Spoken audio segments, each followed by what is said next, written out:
Progress.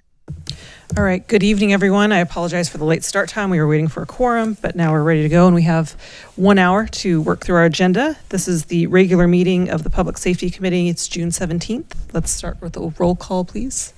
Councilmember Hampton. Blessed honor to be here. Councilmember Jones. Here. Councilmember Madison is absent. Chair Rivas. Here. And we have a quorum.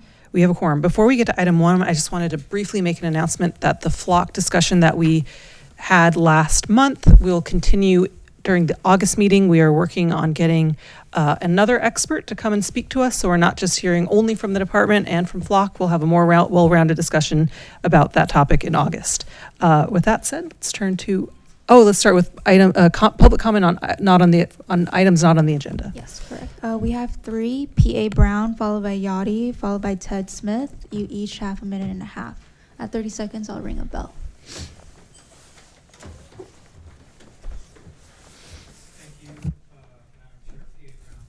Six. I'm here to talk about street safety and traffic safety, which is a real challenge in parts of Pasadena. I think it would benefit from more active enforcement of our traffic laws.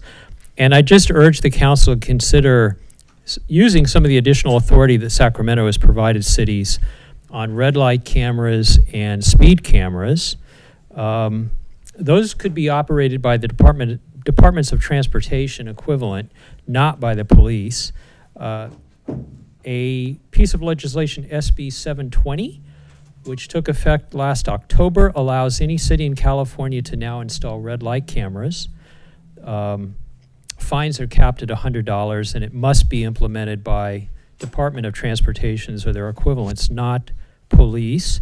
And the cameras must focus on license plate, not drivers' faces. AB 645, signed in 2023, created a pilot project authorizing a few cities to operate speed cameras. Pasadena is not one of them, so we'd have to amend the law to do that. But this could also raise serious revenue for the city, as well as being a safety measure. Just to compare, Washington, D.C. has 547 traffic cameras and raised $267 million last year. So that's quite a bit of money that could come from that. Thank you. Thank you.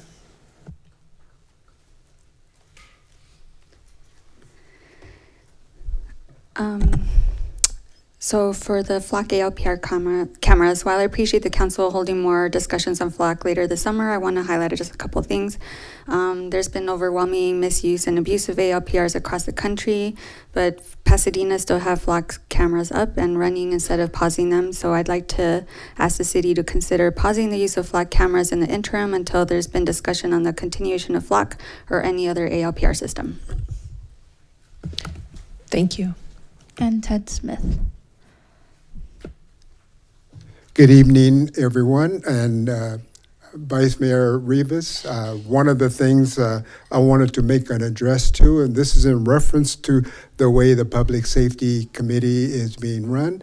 I really appreciate what has been presented, and I want to give kudos to our Vice Mayor for the way she comes out with a website and also presents that on the agenda as far as understanding and seeing what is going to be presented. It's really appreciative. The one thing that I would like to have added on there, if she could make mention that she is a veteran, and we want to kind of let it be known and put it on record about veterans. So I would love to hear that addition added to what she's done. I'm also a veteran, and that's the reason why I'm bringing it up. Thank you. Thank you. Thank you for your service. Thank you. And that concludes public comments on items not on the agenda.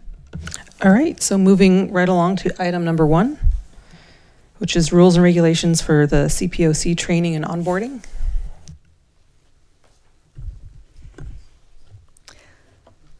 Good evening, Vice Mayor and committee members. My name is Shannon Pryor. I'm a Principal Administrative Analyst with the City Attorney's Office. I have a short presentation to go through these, and then we can move along. Great. I know there's a lot to get through. I'm here to present the recommendations from the Community Police Oversight Commission, also known as the CPOC, to approve the rules and regulations for the training and onboarding of commission members. We have some CPOC members here tonight, actually, to support this. Chair Esprit Jones, Commissioners Latoya Patillo and Ted Smith, as well as our independent police auditor, Teresa Magula. Let's see, make sure Oop. The Pasadena Municipal Code requires the commission to adopt rules and regulations for its operations. These rules and regulations are only become effective only upon council's approval. On March 12th, the CPOC voted to adopt the rules and regulations pertaining to training and onboarding of members, and those are included as attachment A. For a little bit more context and background, this fiscal year, the commission created an objective in its work plan to update the process of training and onboarding for its members to ensure that the commissioners are fully prepared for their oversight responsibilities. An ad hoc committee in collaboration with the independent police auditor reviewed best practices in civilian oversight and identified key areas of knowledge necessary for new commissioners. Those proposed rules and regulations build upon and are in addition to the municipal code's existing training requirements, which include 30 hours of training facilitated by the police department, as well as a ride-along with a PPD officer. The new proposed training requirements include the completion of foundational oversight training within 90 days of appointment. That includes CPOC history, commission procedures, the role of the independent police auditor, key policing practices and department operations, plus a visit to the PPD shooting range. In addition, there's a requirement for completion of community-based training within the first year, which may include topics such as Pasadena's policing history, implicit bias, trauma-informed approaches, restorative justice principles, and perspectives from community organizations. Finally, there's a requirement for commissioners to participate in a ride-along with a PPD supervisor within the first year. These additions are intended to ensure commissioners receive comprehensive, well-rounded preparation to support their tenure on the commission. And with that, it is recommended, I'm going the wrong way. It's recommended that the rules and regulations for the training and onboarding of members of the CPOC be approved, and I'm happy to answer any questions. Thank you so much. I just want to say thank you for all the hard work that went into this, and to the commissioners as well. Are there any questions? I also don't have any. Is there a motion? Motion to move approval. Second. All right. It comes to the full city council.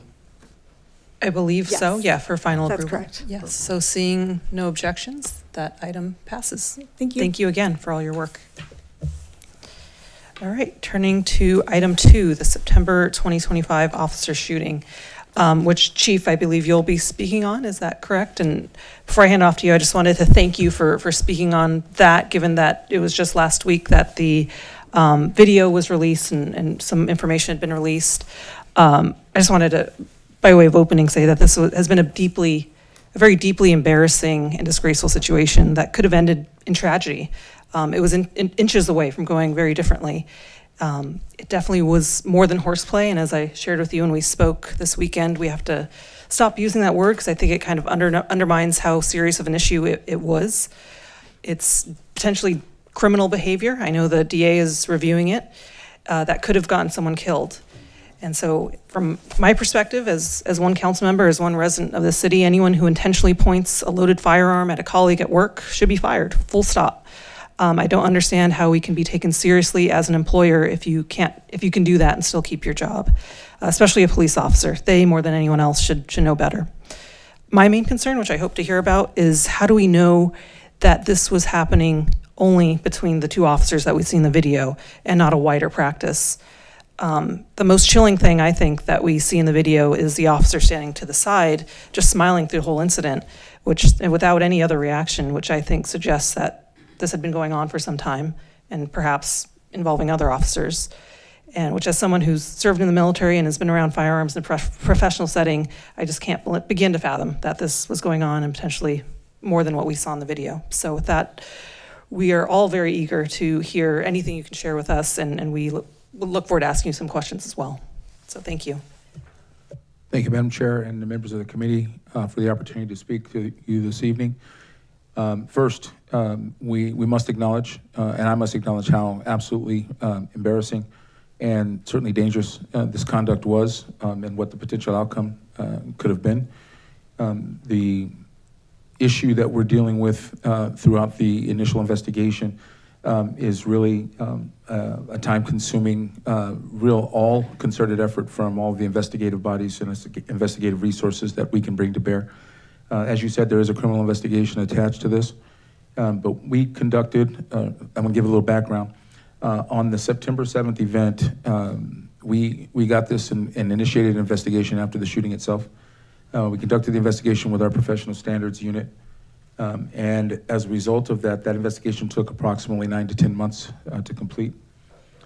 We have the legal requirement to release a critical incident video on any officer-involved shootings within 45 days, except for under certain circumstances. And one of those statutory authorities is if it will compromise an ongoing or active investigation. In this case, I activated that statutory authority. I used it to hold on to the video until we could get done with the investigation and certainly all the interviews that were required. And that was numerous people, numerous technological difficulties, different things that we had to do to ensure that we got through the investigation. Once we got the investigation done and it was complete, then we released the video. That is the video that you're speaking of, that we released as a critical incident per the statute. As a result of that video, we had a lot of outcry as it is warranted. The actions and the behavior depicted in that video are absolutely ridiculous, not to be tolerated, and certainly were not meant to be reduced by the term that I used, which was horseplay, which I fully understand. You and I have had discussions about that term. We've discussed it at length, and I see your point. But I would be remiss if I didn't explain why that term was used, and I think that it's important for people to have all the information so they can be informed and then make an opinion in the public. The rationale behind the horseplay moniker that was put on it was because there were elements of the investigation that couldn't be put out because of peace officer protections, pole bar protections, leading up to the discharge of the firearm. So some of these had to do with it not being an assault, but being a game that was played between these officers that absolutely was ridiculous. But there were elements of that led up to that, which is why it was deemed that in the investigation. We are definitely cognizant of the fact that that has an impact on the community, and we'll do the best that we can to try and maybe find a different way of depicting it. But certainly the legal term was fitting as I made the decision, and we can rethink that as we navigate. The other things that we wanted to make sure we cleared up was there was issues about whether this was a negligent discharge or an accidental discharge. And for me, it is a definition of legal terms that we are required to recognize. So as an example, I called it an accidental discharge. By no means does that reduce the outcome or reduce the emphasis being put on the activity or the conduct, but there is a difference between negligent discharge and an accidental discharge as I read it and how I applied it.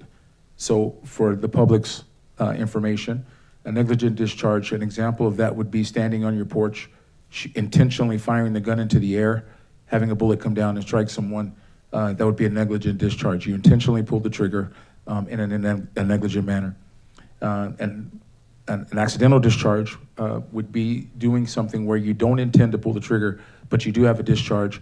It doesn't reduce the severity of the outcome, but from a legal determination, it matters as to what actually happened at the time the trigger was pulled. So that was why it was classified as that in my best application, and I'm very comfortable with that, and we'll have to evaluate whether or not through the legal process with the DA's office as to how it will be classified with them. Once we completed the investigation, we took disciplinary action. I can't discuss the details of the disciplinary piece as there are pole bar protections, but I did make decisions. One of the officers that was involved was in fact separated from the organization. The other officers that were involved, again, I can't discuss the details because it is pole bar protected. However, the updated information that I want to provide you and the public is that following the release of the video and following the completion of the initial investigation, a witness came forward with other information that brought to light things that we definitely have to initiate another investigation to take a look at, and we've done that. In my estimation, even though I can't discuss the details of the evidence, it is evidence to me that is significant in letting us know that we had a significant issue with the officers that are involved. Administratively, we believe that it is contained, the activity is contained with the officers that were involved in this on a specific team. And we are now looking at that with a new investigation that I can't go into depth because of the POBAR protections. However, with that evidence, we are now conducting that investigation. And we are including members of the city attorney's office and certainly navigating how we move through it. But that was something that began today's Wednesday, I'm sorry, began Monday after we got this information on Sunday.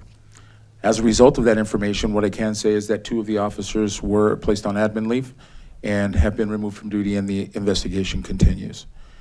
I will simply close this informational item and prepare myself for questions by saying that there should be no misunderstanding either on my part, anyone in the organization, or members of the public by what I'm saying, that we absolutely take this to be an embarrassing moment, but certainly crucial in the overall development of the organization, safety practices, and certainly policy admonishments, and making sure that people are understanding how significant this is. And you are absolutely correct that this could have led to death. It could have led to a lot of other problems. It does not send the right message as to what the expectations are of the members of this police department. We will hold our members accountable. We will make sure that we are impacting the culture in such a way that those things, supervisory, both at line level, supervisory level, and management level, that we're paying attention to those trends. At least I feel that in the interim, we don't know whether or not this was chronic behavior on the part of this particular team, but we do know that these particular people absolutely disgraced us with this type of conduct that was put out to the public, and it will not be stand for. So with that, I will gladly accept any questions that I can answer. I think we have city attorney in the room as well, that if there are any questions or concerns, that she can also chime in. Thank you. I'll turn to my colleagues for questions first. Go ahead. Councilmember Jones.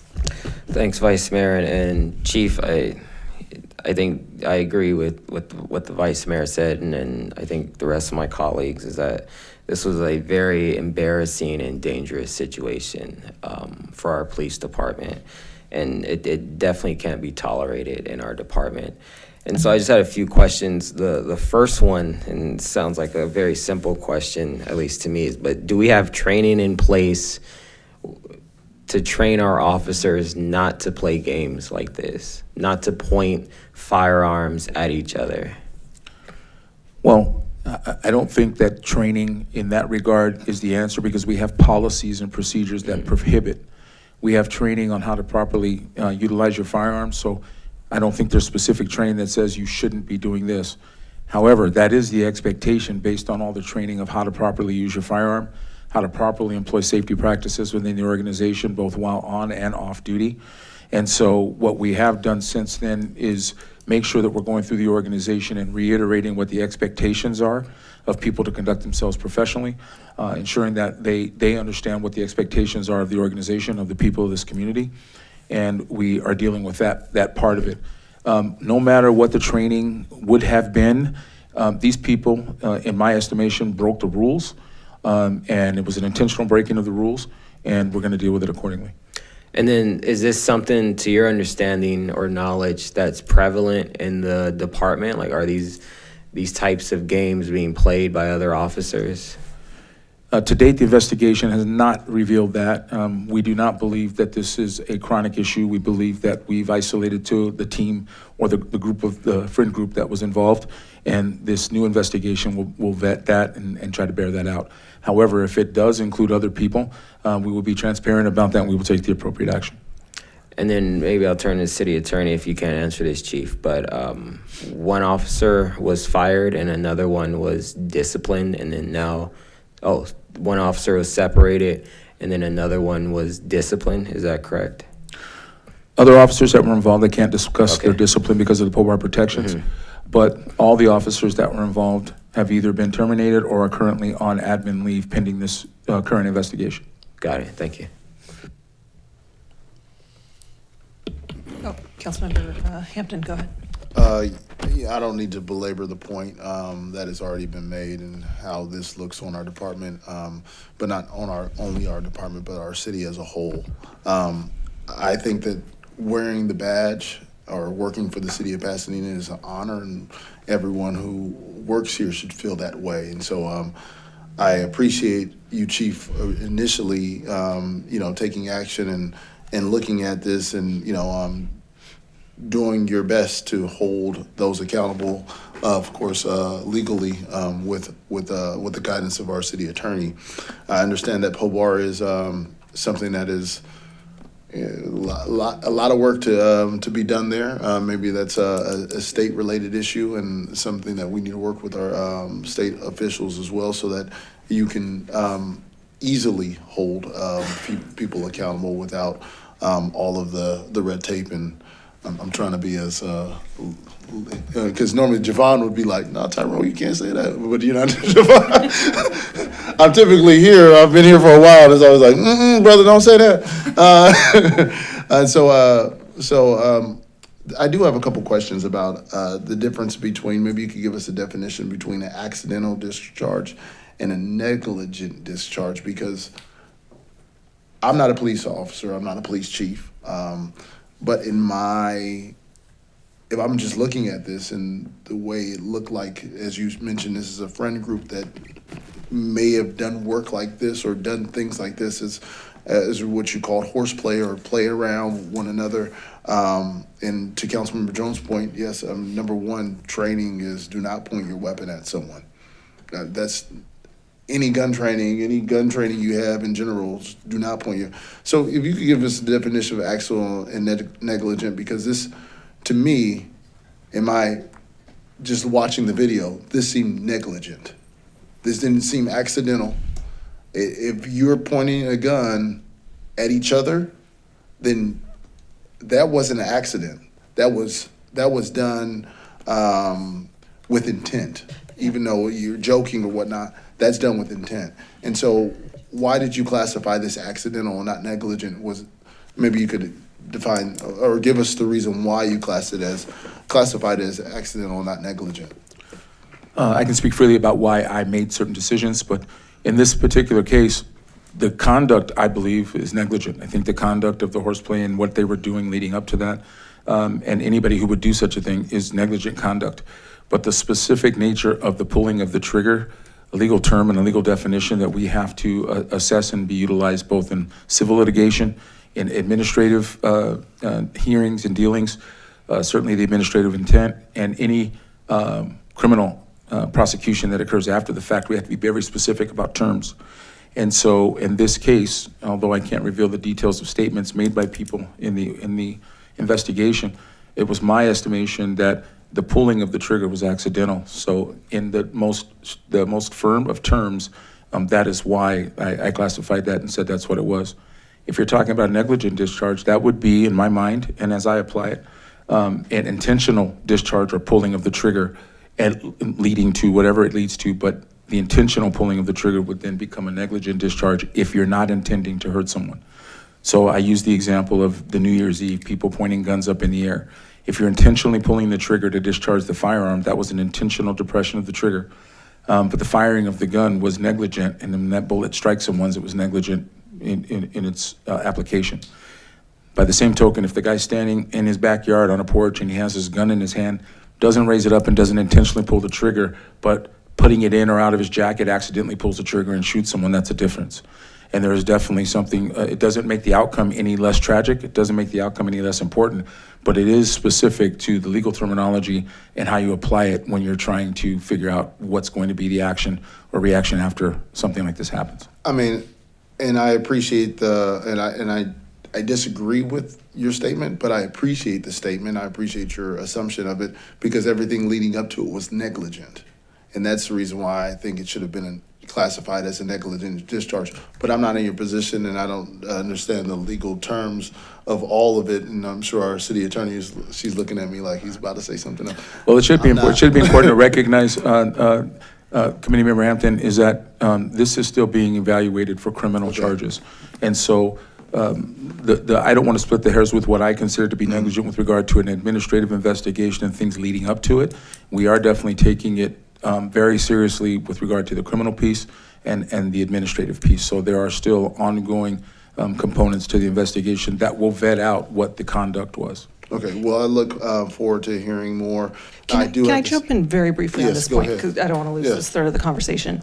To me, the discharge itself is almost irrelevant. When you point a gun at someone, that is a risk of it happening. It could be accidental discharge, it could be negligent discharge, it could be an intentional discharge. But pointing a gun at someone, you only do that when you intend to destroy that target. And so the very fact that any officer ever pointed a loaded firearm at another officer, that alone is, in my mind, grounds for separation.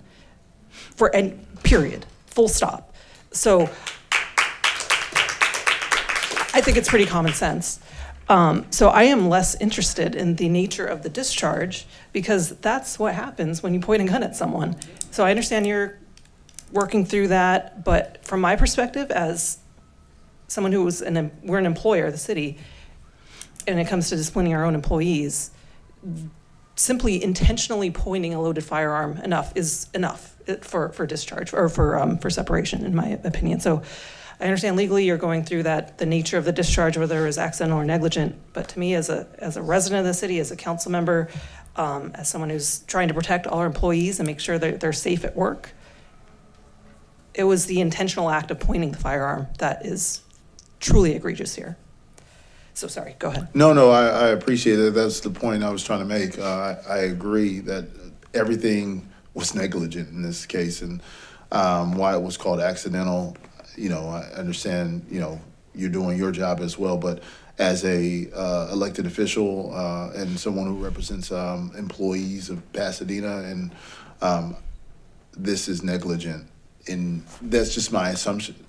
That's how I look at it, and I think that's how a lot of our residents look at it. I wouldn't say not a lot. Majority of our residents look at this as negligent behavior because, as Councilmember Jones mentioned, the training, it's one-on-one. First thing they say is do not point your gun at someone unless you plan on using it, as Vice Mayor mentioned. So I don't need to belabor that point this evening. I just know that, with the investigation that you have underway now, I do believe, and I'm just going to say this publicly, I do believe that you are going to do the best ability of your job to make sure that people are held accountable so that our department is not seen as a laughing stock across the nation. And our city will hopefully at some point have this tarnish polished off and letting also all of our employees know, every employee know, regardless of what department you're in, is if you play around, right, there will be consequences. And it starts here and in this department. It starts with our police department because as far as I'm concerned, our police department they're literally our ambassadors at everything that we think about of our city. Those are the folks that most residents see. Our fire department, those are the folks that, of course, they see a lot of other departments, but they see and look at that badge as an honor that you're wearing that badge. And it was really hard to get in that position. And because it's so hard to get in that position, you have to abide by our policies, our procedures. And horseplay, as you mentioned, the definition of, I think there's got to be another word to use horseplay, FAF,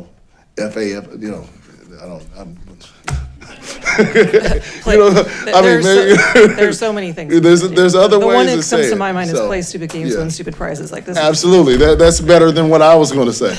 So thank you, but I won't belabor the point. I do definitely appreciate the work that the department does as a whole, and I want the department to know that we support them, but we also support you, Chief, by making sure that they are all held accountable when these actions are happening in our department. Were these officers, and this is my last question, I don't know if the city attorney is going to say that I can't, were any of these officers involved with on-the-job drinking? Is that? Yes. I don't think you can answer that because that isn't disclosable. That's not. Even though there's videos? Yes. And it's public information? I'm not I'm not 100% sure. I don't, on the spot, recall what's public and what's not. If the chief knows for sure. I could Google it. I mean, yeah, I just don't off the top of my head remember what's in public and what's what wasn't made public. If the chief knows, we can talk about some things that are Or public. perhaps Okay, you could well, I'll ask it, just say- maybe ask it in the abstract. If this is an So in the officer who did, okay. is known to do such and such, what would happen? Yeah. Thank you. I appreciate that. So if an officer was already reprimanded for something that they shouldn't have been doing on the job, right? How many checks does that person get before before you realize the disciplinary actions that you've already placed on them obviously is not getting through to them? Is there, I mean, I guess I'm like, is there an amount of checks? What does the PO bar say? You get 70,000 checks before you get a separation? We have a disciplinary matrix that we use. I talk about how we apply the discipline during my year-end report every year. There's a disciplinary matrix that is very broad in the way that we look at discipline, the number of times someone's disciplined, the degree to which someone's conduct, the egregiousness of their conduct. Are they minor rule violations? Are they major rule violations? What is the discipline that people have received as a result of this? At what point in their career was this conduct engaged in, and how did we apply the aftermath of the investigation? So there are variables that are too numerous to discuss here. I am prohibited by PO bar in talking about specifics about people's discipline, so I can't go into that even if Okay. I wanted to. It creates liability for the city. It also creates liability for me personally, although I wish that I could display and talk about a lot more. We just can't. We have to abide by the rules. But I will say that we try to evaluate the discipline and the conduct of our officers, and there are times where people get one strike and it's a wrap. And there's a time where, based on the circumstances, it might be one or two, maybe even three strikes before it's a wrap. But one of the things that we've dealt with this particular scenario is the expectation that we can just walk up and fire somebody because of any incident. And we learned through our evaluation of the law that, or place people on admin leave without pay, is that there's a due process requirement. And that is the thing in my mind, although it's easy to say due process, legally, it creates just a lot of difficulty in the application of what we would like to do versus what we can do in some of these investigations. And so we involve everybody in this decision-making. It's not a unilateral decision. I'm ultimately the decision maker on discipline, but I try not to make it in a vacuum. I try to utilize the city attorney, our HR folks, and certainly run things through our ELT team to the folks that are reasonably associated with the process. And then try to make a good, sound decision. That decision doesn't always please everyone, but it is, everyone should know that they're not decisions arrived at lightly, that it goes through a very rigorous process. And every one of these is a learning opportunity, but each one of them is different and always based on facts known to the officers involved, facts known to the investigators, and then the facts known to me in the circumstance. Well, I won't go any further because it seems like we're now just circling the horses. But I will say that I know that the DA is looking at this based on what you've already stated. And I've said this before, and I'm going to say it again. Just because the DA doesn't charge someone criminally doesn't mean that they're not outside of the city of Pasadena's policies and procedures. And because you're not a criminal does not mean that that's not a reason to terminate or separate an individual. You're because absolutely you're not. right. So if you're out of our policies and procedures, it should be handled accordingly. I have to say that I based on my experience of being on the council thus far, you've shown that you're willing to do the right thing. And I hope that when you're looking, and I'm not trying to lead into anything, but I encourage you to continue to do the right thing, Chief. Yes, sir. That's what I'll say. That is absolutely what we will do. Thank you. A couple quick questions, and we'll turn to public comment. I believe you said everyone currently known to be involved in playing this game, I guess for lack of a better term, has been separated or placed in leave. Is that correct? Is that Yes. okay? And specifically, can you tell us how many officers that is? Currently, it's 3 officers involved. So one has been separated and 2 additional have been placed on leave? Yes. So a total of 3. Okay. And then with Signal Sidearm, we approved that contract years ago, if I'm remembering correctly? Yes, we did. We did, but it has not been implemented They burned yet. up in the fire. Well, right, so they're in the process of being replaced. I guess, turning to the chief, were those ever actually deployed though in service? Which I would assume, besides the obvious reasons of you shouldn't point guns at your colleagues, but you would get caught every time you unholster your weapon, it would turn on your camera. So what is our timeline for the signal sidearm being back online? As a background for the public on what signal sidearm is a tool that is attached to holsters so that every time you draw a gun from a holster for any reason, while you're on duty, the camera will activate, the body-worn camera will activate, and you'll have to deactivate it if you want the camera to be off, so you don't have control over it. I believe, had that been in place, we probably would have had other views of this incident or maybe other incidents where this had happened. Unfortunately, when we approved this in 2024, we took delivery of the equipment, and there is a timeline that you have to get things installed. There's adapters. There's multiple types of holsters with 240 sworn officers. And so that process takes a little time. We were in the process of doing that when we had the fire, and the fire burned the range and burned up all of the equipment. So subsequent to that, in the middle of 2025, we ordered the new equipment for the signal sidearm. All of the units arrived, but the adapter attachments have not arrived because of supply chain issues. So we do have the equipment, we just can't attach it to the holsters until that part is done. We recently got word from the range staff that we expect to have those adapters here shortly, and then we'll take probably 2 months to maybe 2.5 months to get the adapters attached to all of the different types of holsters and then have it up and running. My expectation is that it will be up and running before the end of this calendar year. Got it, thank you for that update. Let's turn to public comment then. Yes, I wanted to report to the committee that the city clerk's office received 5 letters of correspondence, which has been distributed to the committee, posted online, and made part of the public record. Can I ask just one last question? Oh, yeah, please. And when the body-worn camera footage was released, why wasn't it released with any audio? That wasn't a body-worn camera. That was a MAV, a mobile audio camera, which sits right below the rearview mirror above the dashboard.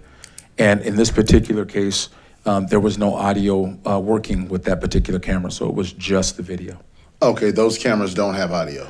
Normally they do. The audio wasn't working on that camera. When they got in the car, it just wasn't on. When the camera was activated, I don't believe that any of the officers even knew the camera was on, but the audio was not working. But the body-worn cameras would genuinely have audio that is pretty specific if the body-worn cameras are utilized. So we expect to have that problem remedied. Okay, thank you. That camera is on when the car is on, or how does the camera work? The camera that's in the car is usually activated when you either turn on your lights, your emergency lighting. It can come on, or you can turn it on manually. It's not clear right now. I'd have to look at the investigation as to why the camera was on, because they were at shift change, so they were going between shifts. And I don't know whether the emergency lighting had been activated prior to that. The cars were parked in the parking lot, getting in the cars, and at that time, they were trying to put their equipment in the cars. So that is part of what the investigation will reveal as to how it came on, but I don't have that information with me right now. Thank you. Yachty, followed by Humaira, followed by James Farr, followed by Jennifer Palman, 1.5 minutes. Well said, Chair. This was the officer-involved shooting horseplay seen around the world, and it didn't paint a pretty picture of Pasadena on the world stage. I hope there's more conversation about clarity on whether this is a case of the conduct of a couple individuals versus a cultural-wide issue. There was suggestion about implementing signal sidearm, which the chief explained. I mean, the horseplay was caught on camera. I don't know what the value would be of additional technology, but it's funny how accountability tech is slow to be adopted, yet technology to surveil the public moves through the system so much quicker. The cultural complicity here really, really puts into question trust. I hope there's measures taken to rebuild trust, because this is the same department we're supposed to entrust with our very, very personal data that they're collecting with all these surveillance tools, and that is really concerning. And with the due process issue that was granted to the officers involved in this incident, that same due process is denied to the general public with these flock cameras. Instead of all of us, criminal, cutie, or otherwise, are tracked by ALPRs all day, every day without due process or warrants or suspicion of crime. It's also interesting to note the effectiveness of surveillance as a deterrent for bad behavior. I imagine that these officers knew that they were on camera when this happened. Thank you. Thank you. Humaira, followed by James. Yeah, so it was reckless and negligent behavior that led to the accidental discharge. And I would hope that the officers involved would be charged the same as if a civilian had pointed a gun at a police officer in play and it accidentally fired. There should not be any distinction. Regarding the long delay, which I found especially disappointing that it took so long for that video to be released. And sure enough, after it was released, we hear that another witness came forward. If that video had been released months prior, then it's safe to say that that same witness would have come forward months prior. So we would be much further along in the process. And those officers that were recently separated would have been separated a long time ago. We keep hearing about training and policies and procedures in place to keep bad things from happening, but it's really difficult to trust that all police officers are not acting, that some police officers are not also acting recklessly regarding other things, like the use of surveillance technology. If officers are being reckless with guns, how can we possibly trust that they won't be reckless with surveillance technology? Policies and procedures and training didn't prevent officers from playing with their guns and shooting each other. Again, why should we trust that training, policy, and procedures that we're constantly Thank you. assured about will keep them Thank from you, ma'am. sharing Your our time. data in violation of state law or misusing that data for personal use? Thank you. James, followed by Jennifer. Hamar, followed by I do have just Flavio. something I would like Super to briefly. mention to Hamara. Am I pronouncing your name right, Hamara? Hamira, sorry, I apologize. When you mentioned civilians, I just wanted to clarify that police officers are civilians as well. So I don't know where this separation came out that, police officers are not civilians. They are civilians. They're not these aren't military officers. These are peace officers. So we're all civilians. I only wanted to mention that because it's always like. I don't want to get into a whole side debate, but I think the idea is that officers are often held to a different standard, and there's a appearance No, of not I get reality of that. that. Yeah. No, I get that. I'm just saying we're all civilians here. I'm not putting them on a different pedestal than the know. regular. Never mind. Okay. I just want to make it very clear that we're all human beings here. That's it. And of course they have higher standards. Of course. Thanks. James, Point of clarification, my time before I start? 1 minute 30. A minute and 30. Thank you. Thank you, council members, vice mayor, and Chief Harris for being here. I'll make this very quick and succinctly. And before I get to my points about the jackassery and horseplay that you articulate, I stopped reporting on Pasadena, Chief Harris, because your officers threatened me with a game of horseplay. That's a real department that you administer, okay? Now that we're here, the result of my reporting was the result of 4 incidents that you called horseplay. One officer was kicked by Officer Jackass in the leg, taken out of service. Another officer was choked by an officer who's in this room. Another officer ran to de-escalate. His claim was deemed as horseplay. And now you have the nerve, the audacity to play with our tax dollars. I'm gonna switch hats as a journalist and speak as a resident, a homeowner, someone raising a black boy in this community that I thought perhaps I could say, that's a good brother. The truth is free, Chief Harris, but your lies are expensive. And the truth would do in this instance. Tell us who came forward. Tell us it was the spouse of one of the officers that has been discharged from the department who came forward with videos and other things. Tell us the truth and stop lying to this community. Thank you. You're trespassing in this community collecting a check. Mr. Farr, to be fair to everyone, we've got to move along, but thank you for your Have comment. I used my time? Yes. Yes, your time's up. Thank you. Stop the line, man. Jennifer, followed by Flavio, joining us online. I'm sorry. My comments will be brief. Thank you. Thank you, Chair Rivas. Jennifer Palmer, resident of Pasadena. I'd like to comment from a community member perspective. I've heard the chief speak on more than one occasion about working to improve community trust.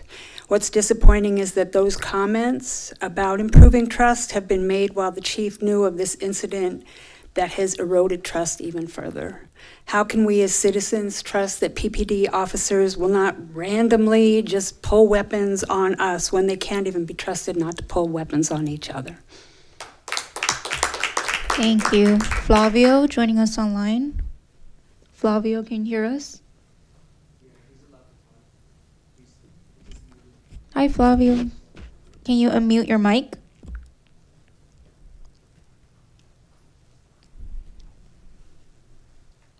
Can you hear me now? Yes, you have a minute and a half. Please go ahead. Good evening, Chair and committee members. My name is Flavio Andrade. I'm a Pasadena resident, business owner, and community advocate. I am speaking on the agenda, item number 2 regarding September 25 officer-involved shooting incident. This incident is deeply concerning because its reported involvement the unsafe handling of loaded firearms inside a Pasadena Police Department facility, resulting in an officer being shot. One officer was terminated and the other one separated from employment, or 2 of them, like you stated. And now new evidence has surfaced. The public is repeatedly told training, accountability, safety protocols matter. If that's true, then why does the community have every right to ask how the incident like this occurred within the police department itself? As a taxpayer, we fund the department's training, supervision, equipment, and leadership.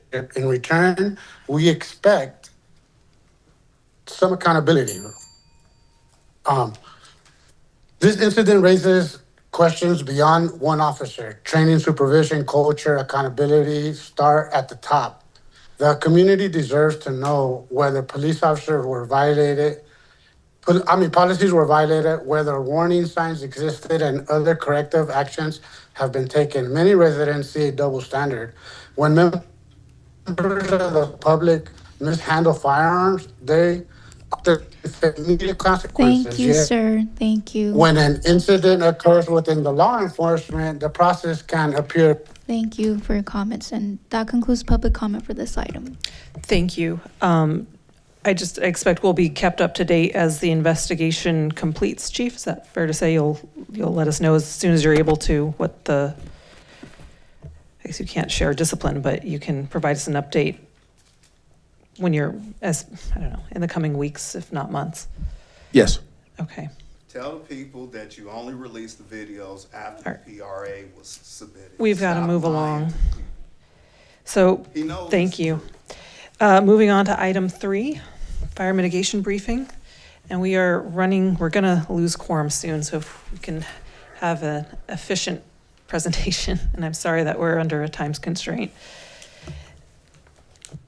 No problem. I can be brief, and I'll ask the committee if you'd like me to give the presentation, or would you like just to ask questions on it?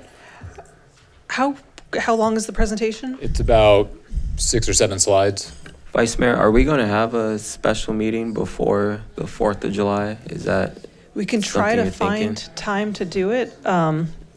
I mean, this should be heard today because we Yeah. won't meet before the 4th of July. I think before the 4th of July for sure, because, the residents I represent, Yeah. obviously, is you see the fire map or the heat map.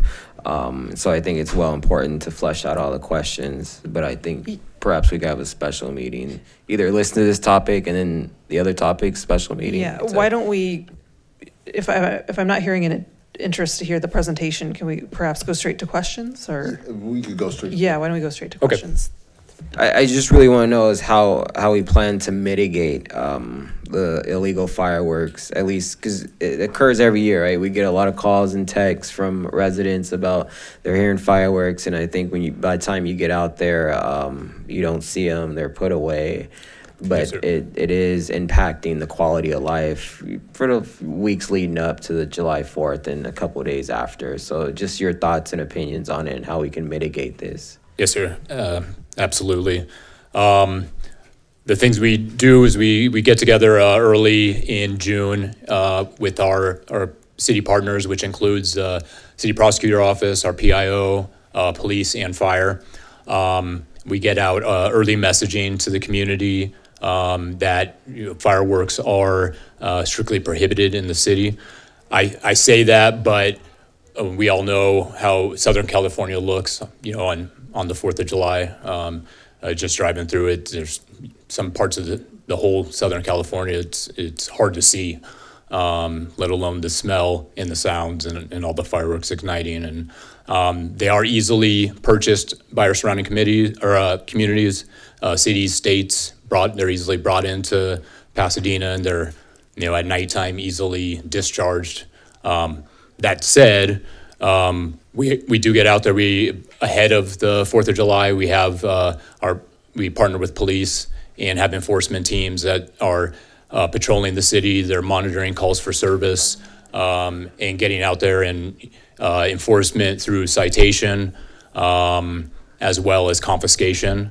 But we also try to engage our community through outreach, which includes social media posting, legacy media posting, as well as a press conference, which we're doing on June 25th.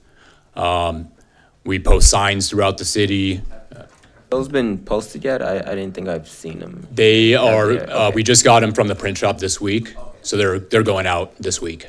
Yes, sir. So ahead, and I can kind of go to our enhanced staffing deployment. So leading up, we have several officers in the field starting the week of June 26th, but we've been monitoring this whole month. Even last year, following the Eaton fire, we were expecting, a decrease, and it was pretty quiet leading up to the 4th. But on the 4th, as we all know, it was we got a lot of calls for service that night. So as you can see, on the 4th of July, we do increase the staffing. We also have fire personnel that are in patrol vehicles, as well as utility trucks that are out in the field confiscating or putting out small fires. Last year, we had a couple of small vegetation fires and one tree fire. We have been fortunately successful in the fact that no injuries over the last several years and no fatalities or large fires.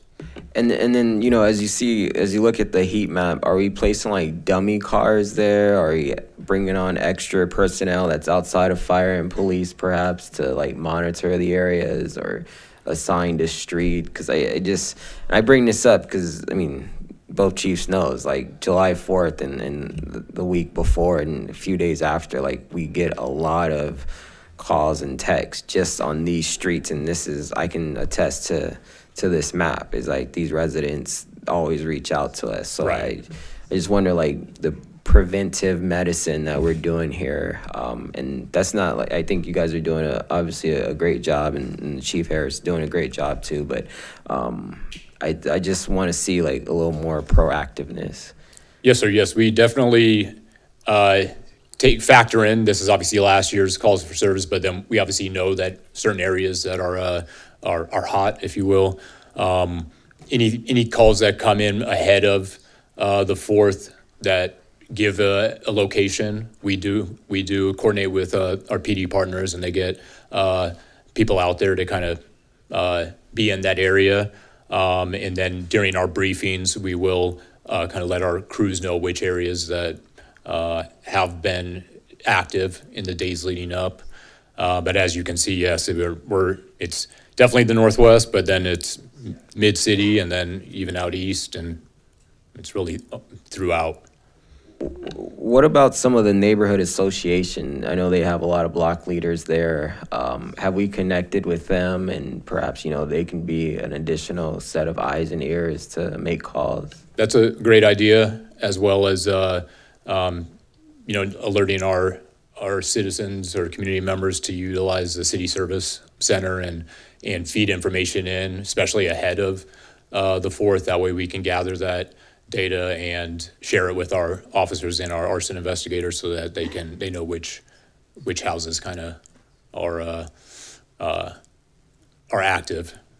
We also know that the parks definitely get filled, and they're not necessarily attached to a residential property. Yes, sir. Any other questions? Yes. Go ahead.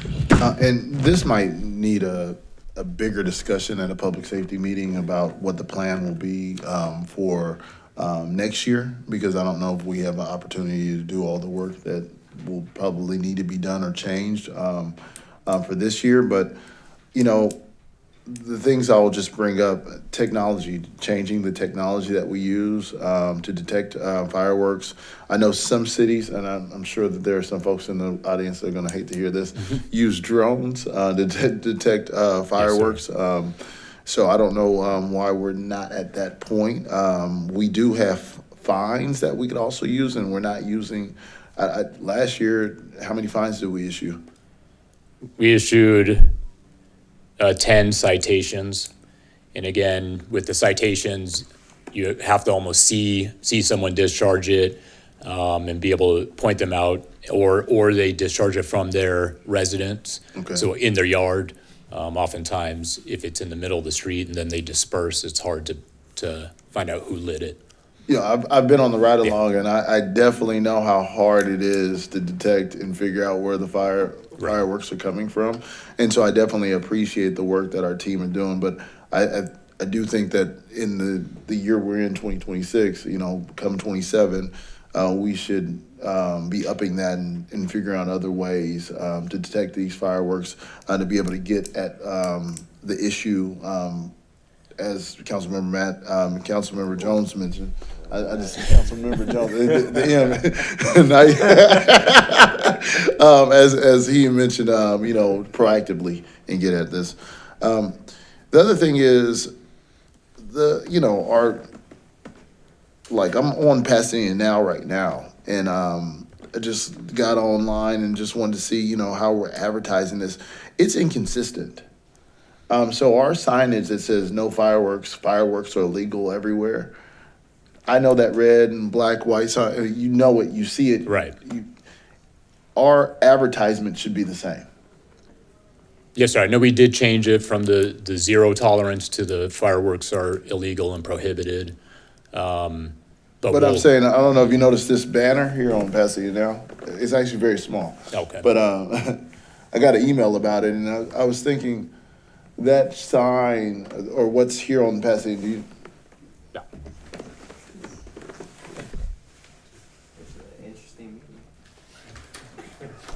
I was just thinking, what's on Pasadena now should be consistent with what we put on the side of our fire trucks as well as our police cars. Yes, sir. Yeah, we can coordinate with our PIO and make sure that information is shared.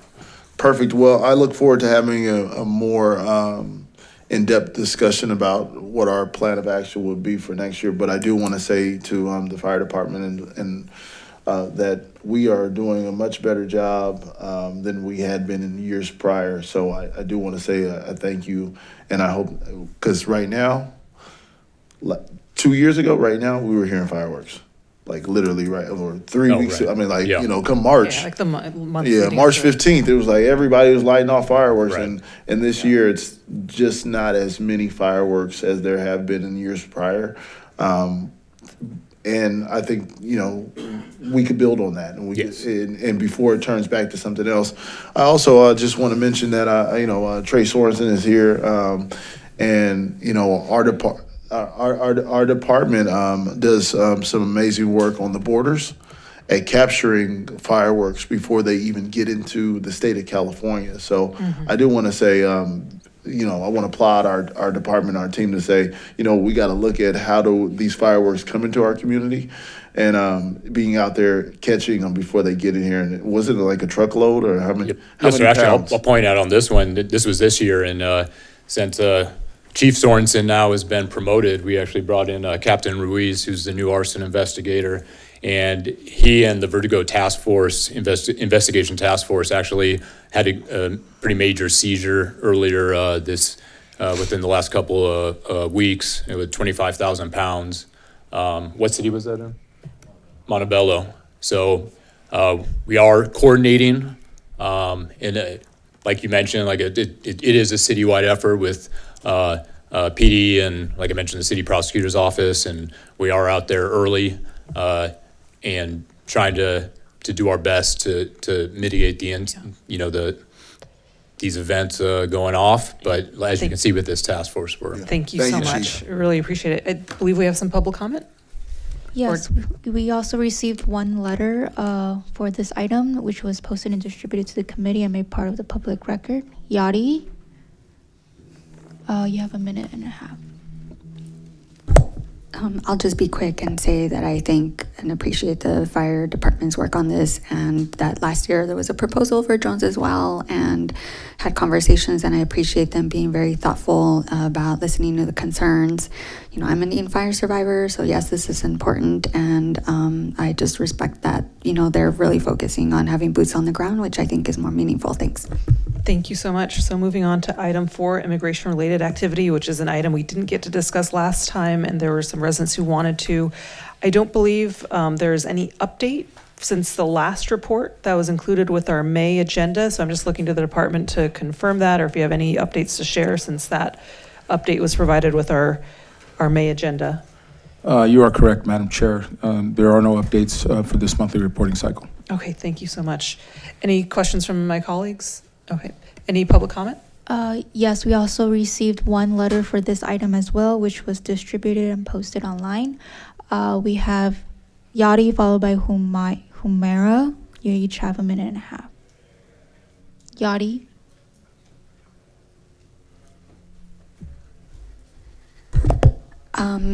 Yeah, so I'll just reiterate something I've been asking for since I think the fall of 2024 was to implement more robust privacy policies across the city, especially for city-owned facilities and departments that collect personal information of people irrespective of immigration status, but especially those agencies and departments that work with immigration community to protect our residents from federal action. Thank you.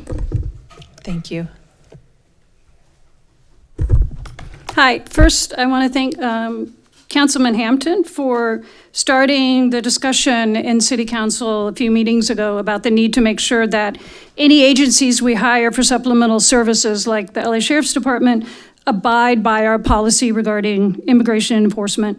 This is important because at the request of City Council, our police department has developed or is in the process of developing a clear, more nuanced policy that goes just beyond the black state law. The language of the policy is not finalized, but an ad hoc committee on the Police Oversight Commission has been working on it.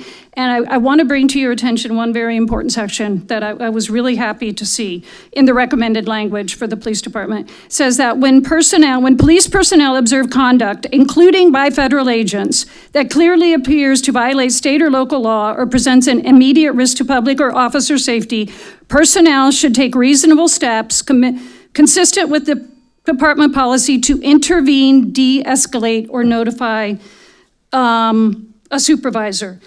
Why is this important? Because the updated language would allow for our police officers to intervene or de-escalate if they observe illegal conduct by federal agents, not just report it, but intervene or de-escalate to protect our residents.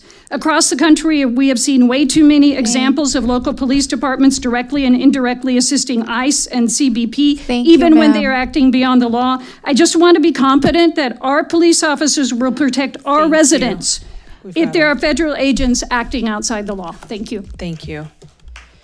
All right, turning to item 5, and we are going to lose quorum in about 15 minutes, so I want to make sure we can hear from the chief. This is the item about the military exercises that took place at St. Luke's on the evening of July 3rd into the morning of July 4th. And, I think to all of us, it made no sense to hold a loud military exercise in the middle of a residential neighborhood on a school night, on a work night, with loud helicopters and flashbangs and simulated gunfire, blanks, I don't know.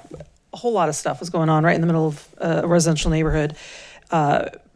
Really complete disregard from the military for the American citizens that they're protecting, or supposedly training to protect. So it was really disappointing to see that done without our input, without our coordination. And this council really got no notice. We got maybe 5 minutes notice before the residents did. So we're very eager to hear from the department what happened, what was the timeline, what decisions were made about when and how to share information, because my main concern is that I think we probably should have erred on the side of letting people know as soon as possible, so they could know that this was happening and weren't terrified and could make plans. And if not, if we had known earlier, maybe we could have exercised some more discretion or worked closely with our federal representatives on trying to work on timing or doing it differently, or who knows. So with that, I'll turn it over to the chief. Thank you, Madam Chair, members of the committee. As a little background, on the date of the military training, this was military training that had been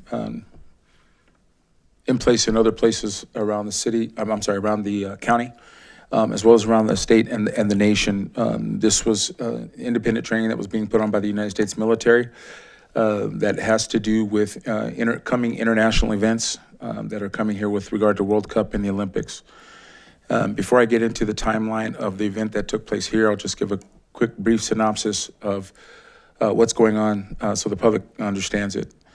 There right now are numerous public, international, national events that are scheduled to include the World Cup and the Olympics coming here.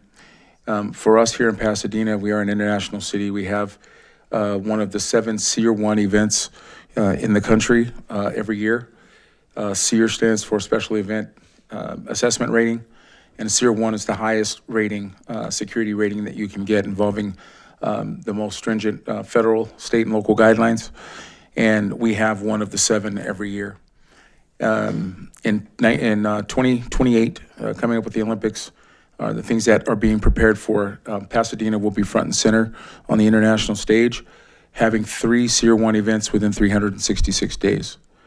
So we will have the Olympics here, the soccer and diving matches, bracketed on either side by New Year's activities, which are also considered SEER 1 events. So with that international exposure comes international attention and, unfortunately, international threats. And so that is what I think is the impetus behind a lot of the preparation by the local, state, and undoubtedly why the federal government and the United States military are preparing. In the case of the training here locally, there were several cities that were involved in the training that was put on by a special operations group from the United States Army. It was the city of Pasadena, the city of Long Beach, city of Arcadia, city of Industry, and Irvine, I think, was the other city that was local on or about the time that the training happened here in the city.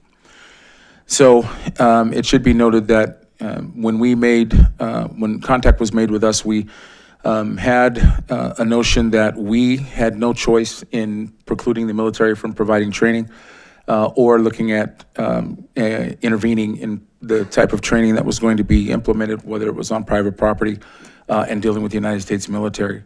We would later vet that with our city attorney's office, and I'll allow Danielle to speak on that when I'm done with the timeline. Later, we did some research to try and figure out if we do have, in fact, the ability to either preclude or intervene in other ways when the federal government decides to have military training on private property.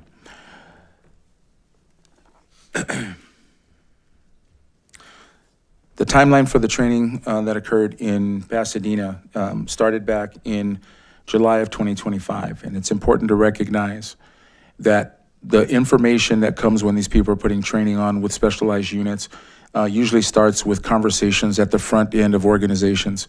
So we'll start with people on the patrol level or maybe a SWAT level or somewhere like that, where they start talking about the potential or the possibility of having this type of training.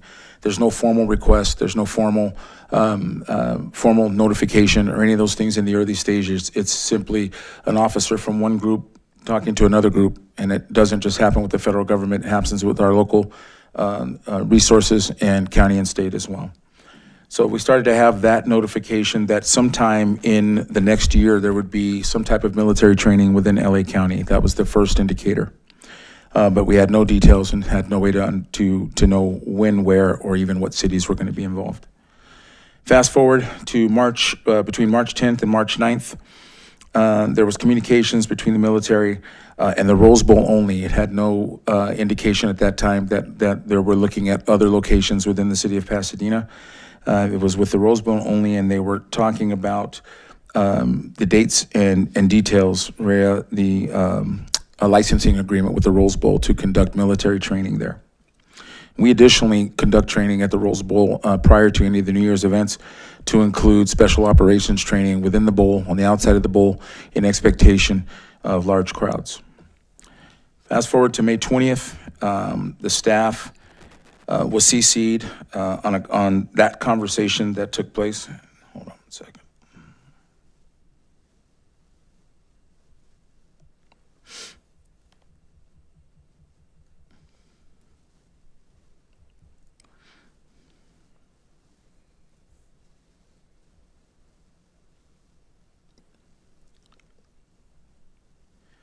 Sorry, I lost power on my computer. On May 20th, the staff was CC'd on a conversation via email that discussed the possibility of a St. Luke's training operation, but during that time no, we're good. Yeah, we're good. But there was no confirmation. They were talking about it merely in the planning stages to determine whether they were going to have the training. The military indicated that no agreement had yet been reached with St. Luke's. So we had no information that would lead us to believe that something had been confirmed. Attached to that email was a letter that the military wrote to Mayor Gordo that was never sent from them. We got that letter later, the week of, or probably thereafter, and started to recognize that letter had gone out, but it never actually went out to the mayor according to our records.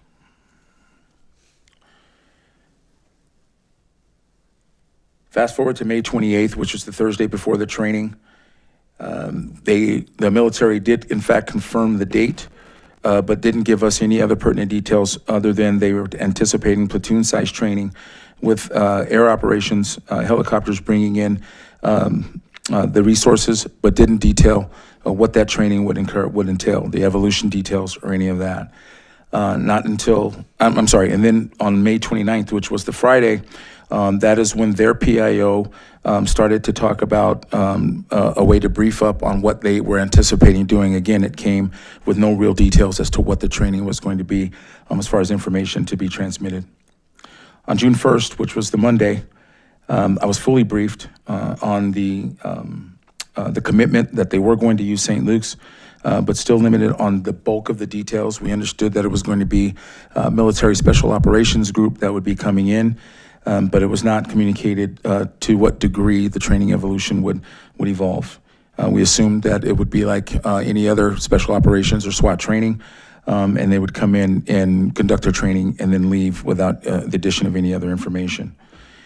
During that time between June 1 and the operation itself on June 3rd, we as a staff began discussing the comms plan and what information we had and how we would put it out. We did that interaction from June 1st through the 2nd and determined that in our final meeting on June 3rd that the comms plan should adhere to what the request was about the 3-hour advance notice of the actual operation, which was scheduled to occur at 8:30 to 8:45. So the comms plan was put together to notify the public at about 5:30 and to notify the council slightly there before. It was intended to be about a half hour before, and unfortunately it didn't work out that way. It was a little later than intended. And the goal behind doing that was to ensure that we could provide the safety on the street. That was our involvement, was to put units around to indicate to folks that there was training going on in the area, and to protect the folks in the community from any overlap from where the training was occurring.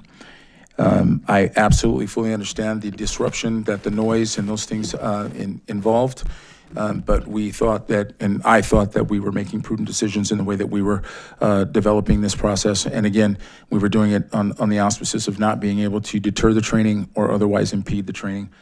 Since this training has occurred, we've had numerous conversations. There was some feedback from the community about, as you've said, Madam Chair, about notifying people earlier in the process.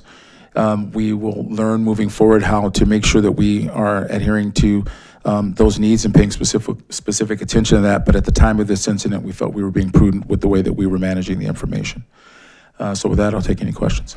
And we are about to lose quorum, but just one super quick question. When exactly did we know it was going to be overnight and be affecting everyone who's trying to sleep in the... We found out the night of the incident exactly what the hours were going to be and how long it was going to be. We didn't know until well into the incident it would go till 2 a.m. There was an email that came out that said they had a range that would range between 8:30 and 1 a.m., but didn't know where within that time frame those things would happen.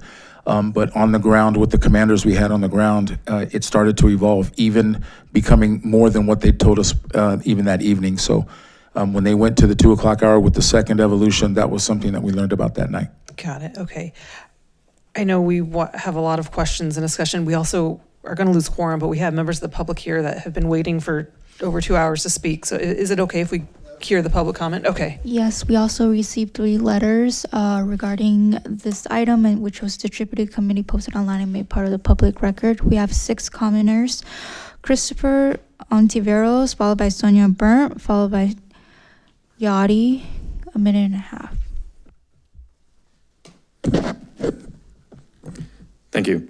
Low-flying helicopters, gunfire, flashbang explosions, and other urban warfare tactics were used in our residential neighborhood, continuing until 1:45 a.m., extending past the publicly announced end time. For those of us living next to the site, the noise was extremely loud, the ground shook, the air distinctly smelled of chemicals, and this disruption continued well past midnight when it was supposed to be a quiet residential area. Going beyond philosophical arguments against urban warfare, it's inherent incompatibility with core moral principles about human dignity, the protection of innocent life, and the very purpose of war are real negative externalities borne on our community. Peer-reviewed research on munitions has documented that explosive and other chemicals used in ammunition contaminate soil and water at firing and train sites, pose carcinogenic and other toxic risks to human health, and require active site-specific environmental remediation where munitions have been used. Even gunshot fumes from small ammunitions are cytotoxic to human lungs and cause dose-related DNA damage, highlighting the danger of exposure near populations to these emissions. Given these documented carcinogenic and cytotoxic risks, it's unacceptable that such an exercise was conducted at these hours in a dense residential setting with no visible protections or remediation commitments for the surrounding community. I'm asking this committee to demand clear answers from the city and the responsible federal agencies as to why this training had to occur here in this neighborhood at this time of night, and what concrete steps will be taken to assess contamination remediation sites and safeguard the health and safety of nearby residents going forward. In light of these risks, I also want to know what specific oversight did the city of Pasadena actually perform before agreeing to this operation at St. Luke's? City messaging and media reports note the exercise was not open to the public or media, meaning residents were barred from observing what was happening on the ground and limiting any possibility of real-time community oversight. When the public is deliberately excluded from even viewing such an intrusive event in their own neighborhood, it raises serious questions about transparency, accountability, and whether local government adequately protect the interests and safety of its residents. Thank you. Sonia, followed by Yachty, followed by Cheyenne. Yes, I live very, very near St. Luke's Hospital, and I echo everything that the previous speaker said.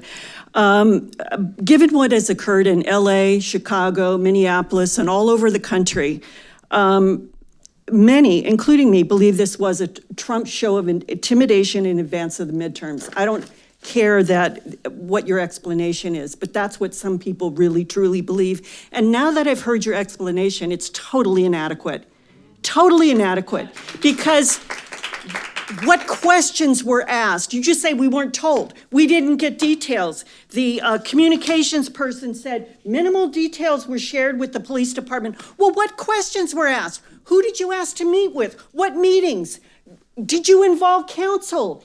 Did you talk to Rob Bonta's office? In light of what has happened, your explanation is inadequate. Address your comments to the body. The explanation was totally inadequate, and it has given me no confidence that this police department and the administration of this police department is going to ever protect us from something like this again. Thank you. Yadi, followed by Cheyenne, followed by Humera. Like the previous speaker said, these are not adequate answers. How did this happen? Who said it was okay? Did anyone think of saying no? What is the process for PPD notifying our elected officials about issues such as urban warfare or aka this military training? Why is a private property allowed to give permission to use their facilities for military training in a residential area? A long abandoned derelict building that has been labeled a nuisance by the city nonetheless, that could have been used for better purposes. Furthermore, this private uninhabited property siphoned away crucial city resources during the Eaton fire. First responders were battling this burning building instead of helping more residents evacuate or protecting residents' homes. Neighbors said of this incident, the full current context of these exercises does match a preparation for an actual assault, a U.S. military assault against Americans. It also desensitizes us to active military deployments in our city. This is not okay. Thank you. Cheyenne, followed by Humera, followed by James. Thank you. I had a whole thing written out, but I'm going off script based on the new information that we've been given. You've stated that the training was related to the World Cup and Olympics, but Representative Judy Chu stated the exercise was routine, designed to prepare overseas operations in urban environments. That's in direct conflict to the statements. Special operations are not typical for security due to these Tier 1 events, as you discussed earlier. You also mentioned that you never notified the mayor. It's clear that Pasadena PD has not notified a city council or any elected officials. So what are you going to do next time when the federal agents come inside and say, I want to do training here in our city? You're going to continue to not communicate that with anybody else? That's unacceptable. The public trust in the Pasadena Police Department was hurt by this military training at St. Luke's. It's hurt, right? But now it's decimated after this shooting. You put our safety at risk by not communicating to our elected officials or residents in a timely manner, and you show contempt to the people paying your salary that you and your team are sworn to protect. Thank you. Humera, followed by James. I'm very troubled that PPD does not currently feel that they need to consult with the mayor and city council before working with a federal agency on a non-law enforcement operation. PPD was way too comfortable withholding the information from the city and its residents until the last minute. PPD should have known that info about a military training in our city necessitated consultation with the mayor and city council very early on in the process. I urge city council to provide PPD with a well-articulated policy on when they need to inform and consult with city government so we don't have another situation like this. I also urge council to clearly delineate for PPD how governmental authority works in a system with a democratically elected local government. Pasadena police officers may be state certified and be required to enforce the law, but they are still accountable to the mayor and city council and ultimately the citizens of Pasadena. Without a clear policy, PPD may misconstrue the lines of authority and accountability and act in a way that has them answering more to federal authorities than to local authority. Any apparent blurring of the lines between working for our city and working for federal agencies will also further undermine public mistrust of the police department. We cannot have situations where Pasadena police officers are unsure whether they take directions from federal agencies or from their local democratically elected government. We can't. Thank you.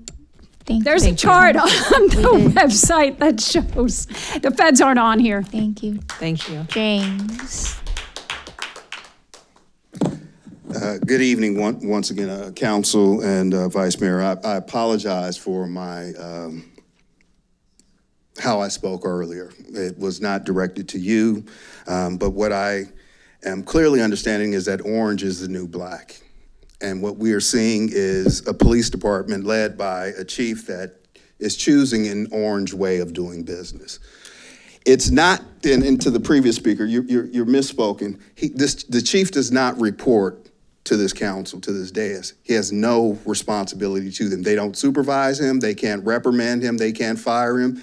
They damn sure didn't hire him, right? The city manager runs this. So the question in this whole situation, Vice Mayor, under what authority? Because I was enjoying maple brown sugar ice cream at Carmel's on Washington with my son getting a haircut, and we saw your officers deploying, and I thought, oh, that was cool, maybe, perhaps, I don't know, only to find out later on. The question is, under what authority does the chief of police have to not inform his boss, which we hire the manager? These are choices you made. I heard every explanation you gave, and none of it included informing your direct report. That's rogue behavior. It underpins and underlines this horseplay jackery bullshit you guys are doing in your department.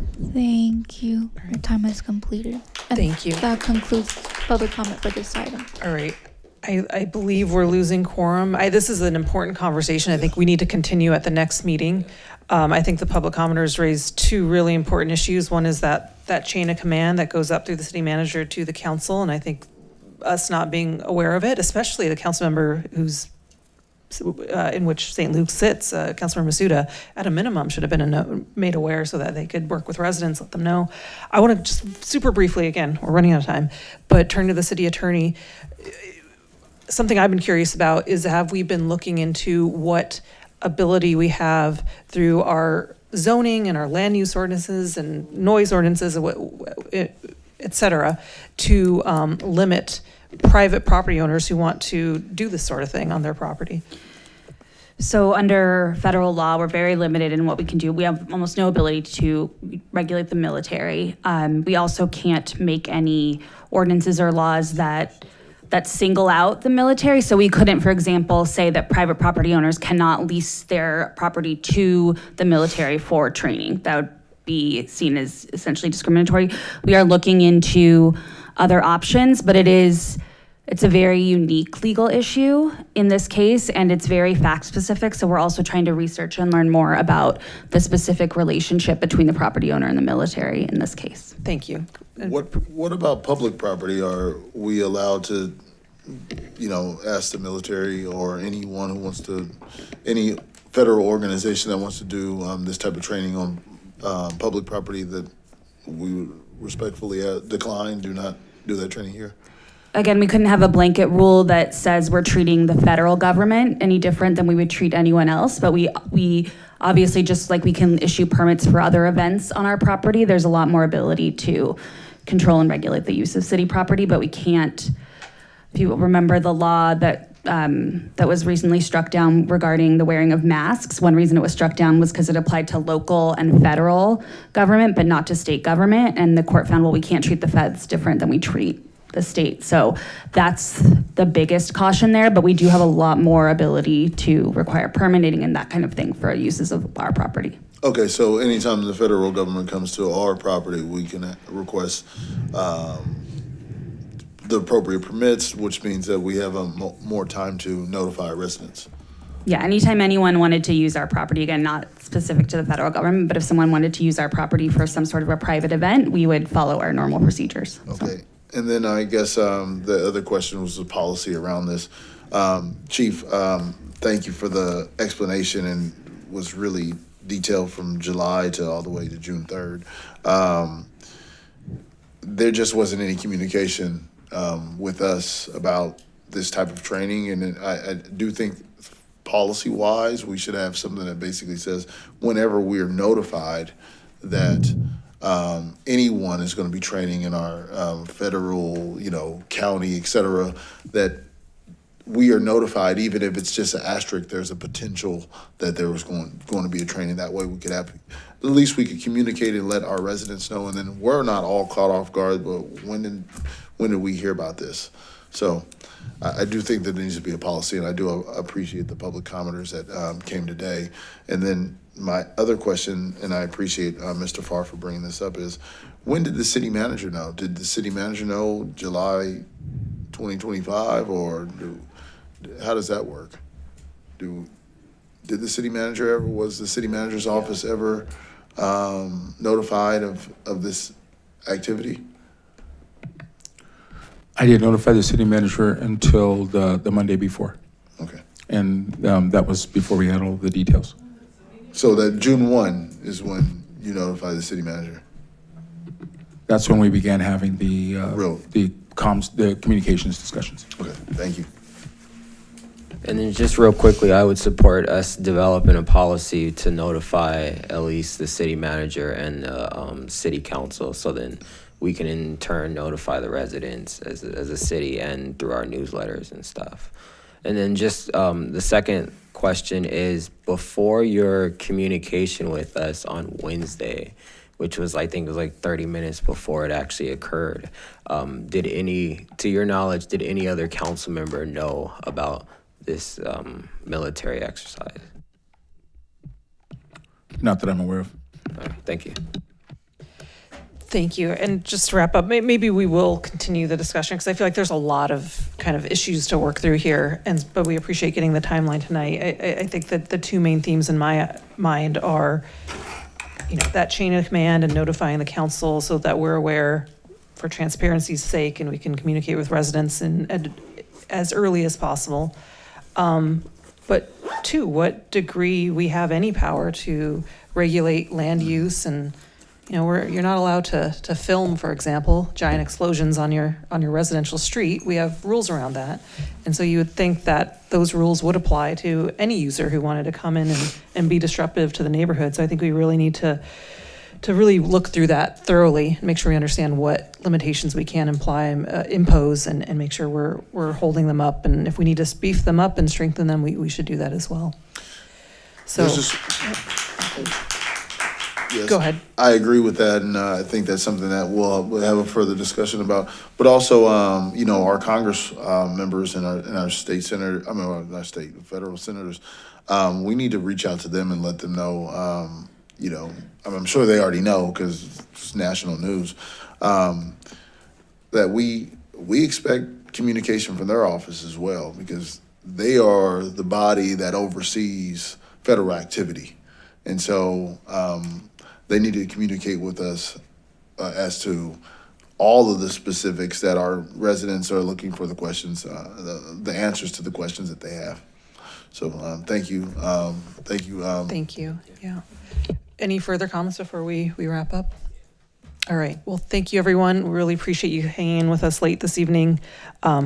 Again, it's the beginning of the discussion, and we really appreciate all the information provided from the department and continue to work with you on these issues. So thank you. We're adjourned.